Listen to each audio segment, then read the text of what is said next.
On Indianapolis this week, Indiana's top lawyer sets his sights on Washington. We talk with Attorney General Greg Zeller about running for Congress and two big lawsuits still pending in court. Plus, the massive sweep to arrest dozens of gang members in Indianapolis. The new U.S. Attorney is here to address the fight against drugs and guns in the city. And honoring a hero. On this Brickyard Sunday, the special tribute to an American soldier whose brother's story has captivated the nation. RTD6, the Indy Channel. This is Indianapolis This Week with Rafael Sanchez.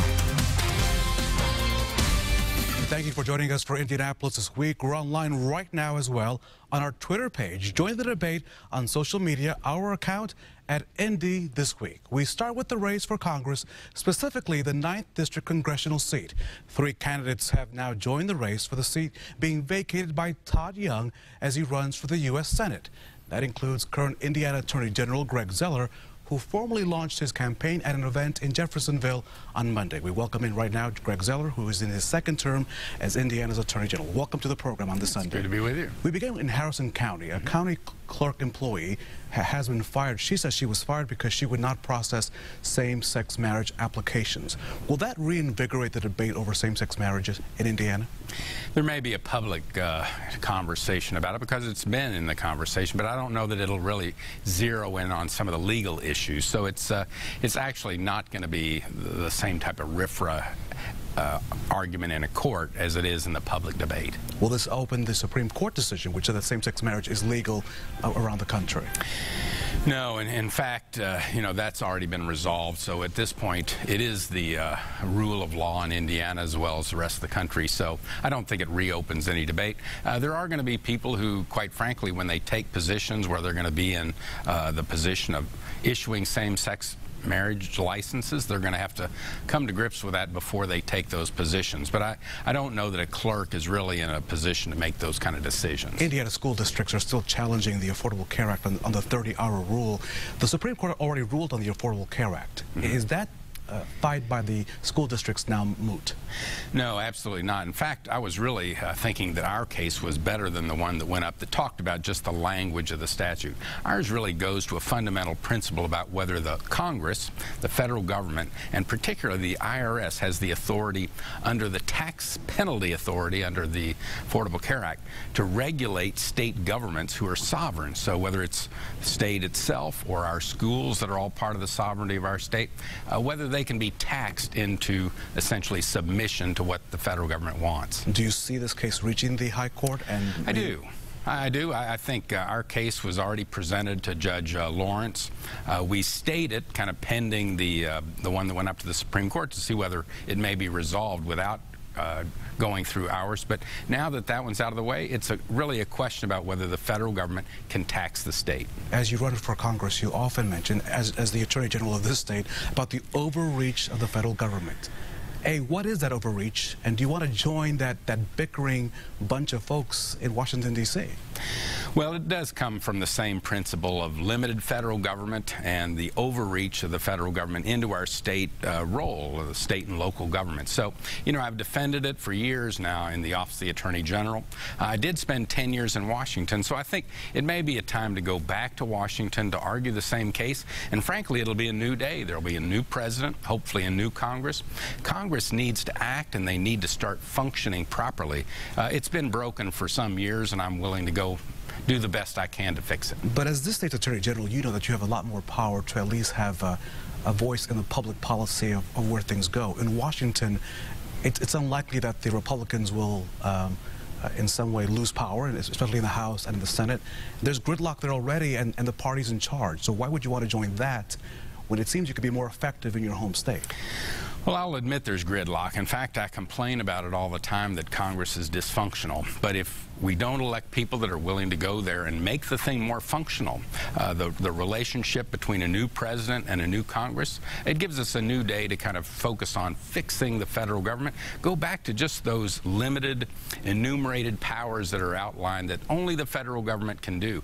Let the states and the local governments go back to what they do best. So issue one for you, if you were congressman of the 9th District, would be?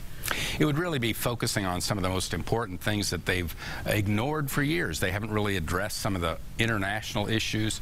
They just barely got the trade issues started. They've not addressed the growing deficits. Those things that everybody's frustrated. You often see that they will focus on an issue and be able to do something for 6 months. That's really not a functioning Congress. I hate to ask you the Donald Trump question, but do you think he is usurping the GOP? Do you think he is just taking up a lot of valuable time, or is he speaking for the party? No, I don't know that I would say he speaks for the party. He really is taking up a lot of the media time. You know, and some of it ends up being that he's an attractive person for the entertainment news. So there's a lot of interest in that. Frankly, I think people are entertained by him. It does kind of misrepresent some of the, let's say, the basic principles of our Republican Party. I don't know that he's long been a member, so there's no barriers to entry. You can be a member of the party if you say you are. Attorney General Greg Zeller, thank you so much for your time. You're welcome on this program anytime. Thank you so much, sir. At least 2 other candidates have announced their intentions to run for the seat. Current state senators Aaron Houchin and Brent Walz as well. We look forward to having both of them on this program in the near future. Coming up, the massive sweep by local, state, and federal authorities targeting a gang on the east side. What will the real impact of the arrest be, and what's next? The U.S. Attorney joins us next when we come back on Indianapolis This Week. Welcome back to Indianapolis This Week as we turn our attention to that massive police sweep this week. Local, state, and federal agents hitting in the early morning hours on Wednesday, arresting nearly 3 dozen suspects and seizing weapons and $53,000 in cash. It's an enormous raid involving hundreds of officers following months of investigation. Let's welcome in now the U.S. Attorney Josh Winkler to our program. Josh, did you accomplish what you meant to accomplish on that day? We did. Absolutely. We made the city safer. This was an organization, a gang, that infested the east side with cocaine, with heroin, with pills, and all possessed firearms to intimidate others. Drugs and guns are a deadly combination. They are responsible in many cases for many of the homicides here in this city. And by eliminating a gang with drugs and guns, I believe we've made the city safer, and that's what we sought to accomplish. A big show, right? More than 500 officers, law enforcement. But are there many more of these groups known as the block burners out in the city of Indianapolis, in the metro area? Yes, there are many neighborhood-based gangs, and we're going to continue to investigate them. With our state and local partners that we've established with the federal government, our priority is identifying those gangs, investigating those gangs, and taking them down. And if we can do that, I believe we'll make this city a much safer place to live. They exist because there's a demand, right? These folks just are not living on the east side, the west side, or north or south side because they want to be there. People are buying their product. So how are we dealing with the demand? Then I also want to ask you about the guns. Where are the guns coming from? So demand first. Sure. The demand, part of it is the gangs pushing the demand on the people. They push that drug product on those people, and that creates a greater demand. But that's not all there is, particularly with heroin. As you know, we've seen painkillers, opioid-based drugs prescribed at a massive level. Those drugs get diverted. Those drugs get into the wrong hands, and once you get addicted to painkillers, the next step is heroin. So there has been a demand created in our society for opioids, for instance, heroin. Heroin, we've seen a lot more of that in Indianapolis. That's something that is a priority for me and a priority for DEA to eliminate heroin. But to do that, we've got to reduce the demand. What about the weapons? Where are they coming from? Who do these weapons belong to? Sure. There's a black market for guns in this city. The guns are traded for drugs. The guns are stolen.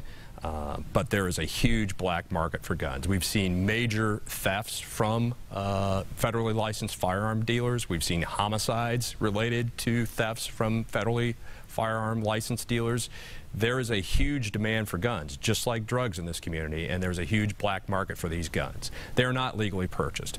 The people who have these guns in these organizations have no legal right to purchase or own these firearms. So there's a huge black market for guns. That's a major federal initiative to eliminate that black market, to find the people with the guns, to find the straw purchasers, to arrest them, and to show them there are consequences for creating that black market. Hey Josh, if I live in Franklin, Greenwood, Greenfield, Avon, Logansport, do I say, oh look, they've caught all the bad people in Indianapolis, this does not impact me in the least bit? No, I would not say that. Right now, it's in Indianapolis, and it's confined to Indianapolis. But as we've seen in many of the donut counties, Boone County, Hamilton County, Johnson County, it's starting to get out there. The drugs, the guns. So everybody in the metro area should be concerned about these things, should support their local police departments. And as we saw in these raids, and it wasn't coincidental, the Fishers Police Department, the Carmel Police Department, they were all part of it. They knew this is a regional problem, and they needed to attack it as well. Josh Winkler, U.S. Attorney, thank you so much. Come back to the program anytime. We appreciate your time today. Thank you for having me. The poll suggests he's leading the Republican presidential field, but what is the real long-term impact of Donald Trump, and can he actually win the GOP nomination? Our insiders ready to tackle the Donald next on Indianapolis This Week. Welcome back to Indianapolis This Week, as we're joined now by two of our political insiders, Democrat Adam Kirsch, Republican Pete C. Let's start with the man who's received a lot of attention in the world of politics, the Donald. Can he be trumped? It's a week that started with him answering questions about his comments about John McCain not being a war hero, to his trip to the border, and new polls indicating that he's leading the Republican presidential field. Can Donald Trump actually win the GOP nomination? Adam Kirsch. Yes, he can win the Republican nomination. Really? Yes. Come on. He's leading Come in all on. national polls. I mean, everybody's up in arms about what he said. The fact is, not all of his Republican opponents have condemned him, and he hasn't taken a dent in the polls. If you'd seen a Democrat say some of the things he said, every leading Democrat, every Republican should come out and condemn them. He attacked John McCain as not a war hero. But it's actually par for the course with the Republican Party with what they did to John Kerry in 2004. The only Republican that I can think of that has not spoken against him is Ted Cruz of Texas, but the others have really condemned him. Is he your nominee for next year? Well, there's some play there with Ted Cruz wanting to get those voters when Donald Trump likely implodes in the coming weeks. But we're so early in this process, I could probably lead a poll if I jumped in this race. I mean, Herman Cain in 2012, no, not yet, but give me time. 2012, Herman Cain led a poll. Newt Gingrich was leading polls. Michelle Bachmann won the Iowa straw poll. I mean, it is so early to look at these polls and say, oh, Donald Trump could win this whole thing is a ludicrous notion. But who is he talking to? Because obviously there is a segment of that party that is interested in this message.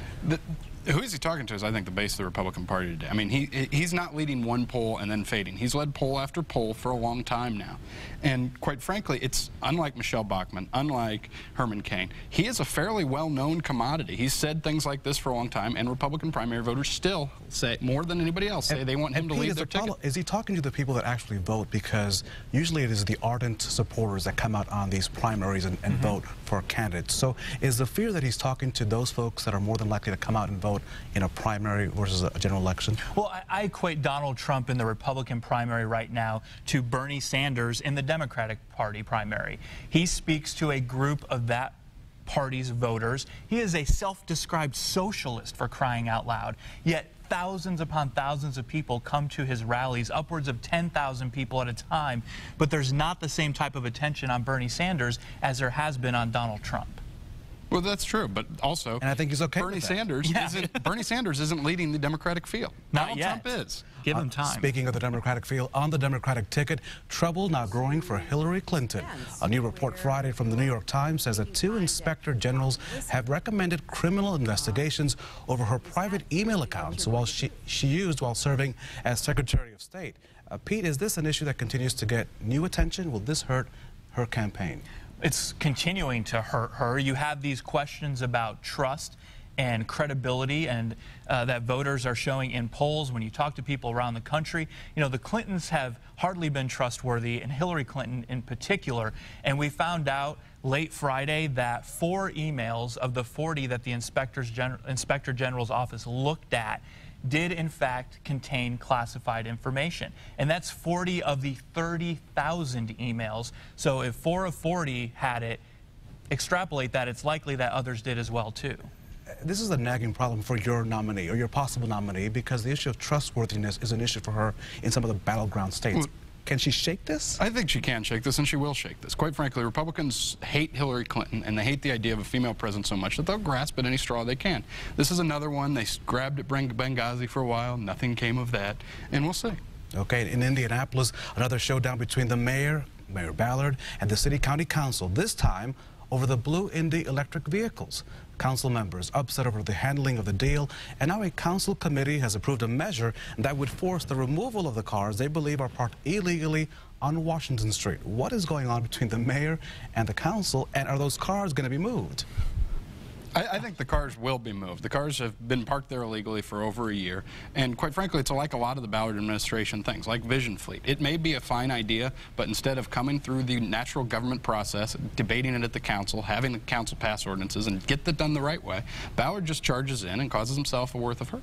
Are they just poking an eye at a lame duck mayor? That's exactly what they're doing. It's exhausting. I'm glad you mentioned Vision Fleet. Vision Fleet, the Criminal Justice Center, now Blue Indy. It's one thing after another that this Democrat-led City County Council is kicking Greg Ballard for political purposes. That's what it's all about. Greg Ballard can't claim election year politics when he's not on the ballot. Quite frankly, Democrats want good government that follows the rules and procedures and laws in Indianapolis and in Indiana. And Greg Ballard, time after time, including all three you mentioned and the cricket stadium and all sorts of other deals, hasn't followed the rules and procedures. You get the last word? He follows talking points well, but he's wrong. They get along. On a Sunday, they really do get along. They're like brothers. The conversation between our insiders continues on Twitter. Check out their Twitter handles and give us your opinion. And you can stay up to date with Adam, Pete, Abdul, Laura, and the entire team throughout the week. And while you're on Twitter, make sure to follow our account at Indy This Week and be the first to get political news and reaction 24/7. Coming up, you know his brother's story, the story of Chris Kyle, the American sniper. Now we introduce you to his brother Jeff Kyle, the man whose name is atop this year's Brickyard 400 this week. That's next on Indianapolis This Week. Storm Team 6 meteorologist Kyle Mounts here with a check of your forecast. Hope you're having a great Sunday. Rain could impact some of your Sunday afternoon and evening plans. Not anticipating severe weather, but some heavy downpours certainly possible. Lightning within those storms and some gusty winds can't be ruled out as well. So just take along the umbrella, maybe the poncho if you're heading to a couple of the area sporting events that we have in town this afternoon. Here's a look at TrueCast, and it might be a little bit overdone, but gives you an idea. We'll have some rain spreading in from the west. Shower and thunderstorm chances about 30–40% as we go through the afternoon, and then that will start to slide off to the east as we go into the evening. Crawfordsville, your rain chances tapering off, still holding on to the rain though around Richmond and Connorsville. High temperatures for our Sunday still right around average. With the warmth and humidity, we'll climb into the mid and upper 80s. Your 7-day planning forecast shows the best chance for rain the next 7 days comes on Wednesday. We turn now to the huge weekend at the Indianapolis Motor Speedway, now just a few hours from the Brickyard 400. This year's race, officially known as the Crown Royal, presents Jeff Kyle 400 at the Brickyard. The race named after Jeff Kyle, the Marine veteran whose brother Chris is known as the American Sniper. Our Jason Fechner caught up with him at the Speedway. Jeff, thank you so much for being here with us today. The Brickyard 400, the Jeff Kyle Brickyard 400 this year. As you mentioned, your first time with the logo. Tell me about first hearing about the honor and what your families thought about all this. Whenever I first heard about it, they contacted me because I was nominated by last year's recipient, and so I was a finalist and never expected to win it. And then at the Ranger game a few weeks ago, then they surprised me with throwing out the first pitch and announced that I was the recipient for this year. So that was a huge honor. You know, never expected it, especially, you know, going up against the heroes that, you know, were the other finalists, you know, well-deserving people that, you know, have done what they did. You know, but to actually have the race named after me, it's crazy. What does this honor mean to you and your family? I guess it lets us know that we're still doing it right, you know, making the right connections and still, you know, pushing forward the way we should be. What would Chris think about all this? He'd be excited. definitely. He'd probably be a little jealous that I'm up here and he's not. Change of gears now. 5 service members recently gunned down in Chattanooga, Tennessee. When those headlines break, when that news breaks, does that take you right back to those moments following the death of Chris? And what advice would you give to those families dealing with that? Oh yeah, definitely. You know, it's terrible for anything like that to happen, especially on our own soil. The only advice that I can give is stick together. You know, they didn't die in vain. They died serving. You know, they are heroes. You know, the military, the brotherhood and sisterhood will continue, and they will stand up for those families and help them through it. Multiple tours of duty, 8 years in the Marines, an acclaimed marksman, expert, and technician. Now, a lot of governors, including Indiana Governor Pence, looking to arm soldiers at arm soldiers at National Guard recruiting sites. Do you believe that's the right idea? I do. You know, I mean, I think, you know, military members should have the choice to be armed on bases as well. You know, I mean, we're not in a, you know, in a cocoon. So, you know, we're vulnerable wherever. So yeah, they definitely need to be prepared no matter what. And finally, got a big day ahead of you. Tell us about your foundation and the work there and your ongoing service to the country. Guardian for Heroes. So Chris started that several years ago, and what we do is we provide free in-home gym equipment to veterans, to disabled veterans, Gold Star families. If they don't have the room in their homes for gym equipment, then we give them gym memberships, life coaches, personal trainers, things like that. We provide that for them to get them back on track, you know, because physical fitness helps mentally. So, you know, however we can help, you know, because I've seen it myself, Chris saw it, and we see it every day with the vets that we help and their families, you know, how it gets them back on track. Jeff Kyle, congratulations on the honor and on the logo. Have a fantastic day. Thank you. Our thanks to Jeff Kyle for his time. You can help you find out more about the Guardians for Heroes Foundation. We have a link on our website and on the RTV6 app. Just look in the Jeff Kyle story or in the Hot Button section.